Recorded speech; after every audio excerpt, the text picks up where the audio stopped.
Hey kids, welcome back to Dad's Wikipedia Shorts, where every why becomes a wow. Today's green question will be asked by my son Rudrangshu. Why Should we should we give water to? give water to plants? Correct. So the question is, why should we give water to plants? Let's understand. Step 1. Plants are living things like us. Step 2. Plants use water to drink food from the soil.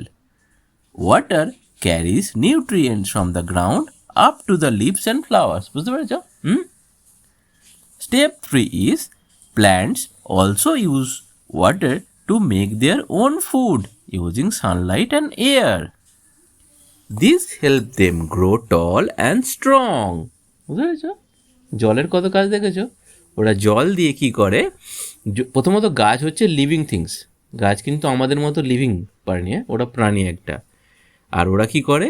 এই জল দিয়ে খাবারটা মাটি থেকে পায়, নিউট্রিয়েন্টসে এবং ground থেকে জলের মধ্যে পাতায় চলে যায়, ঠিক আছে?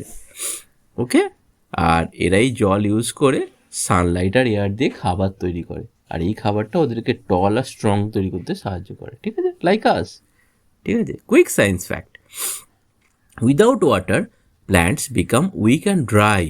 With water plants stay fresh, green and healthy. বুঝতে পেরেছ? জল না দিলে গাছ শুকনো হয়ে যায়, তুমি দেখেছো, ঠিক আছে? জল দিলে কিন্তু ওরা খুব স্ট্রং গ্রিন হয়ে থাকে। So kids, when you water a plant, you are helping it grow, breathe and live. Be kind to plants, they give us fruits, flowers, shade and fresh air. বুঝতে পেরেছ? গাছকে আমাদের কেয়ার করা উচিত, কারণ গাছ আমাদের ফল দেয়, ফুল দেয়, ছায়া দেয় আর ফ্রেশ এয়ার দেয়, যেটা নিয়ে আমরা অক্সিজেন বলে, যেটা নিয়ে আমরা বেঁচে থাকি। Keep asking why, keep learning, and I'll see you in the next Dad's Wikipedia Shorts.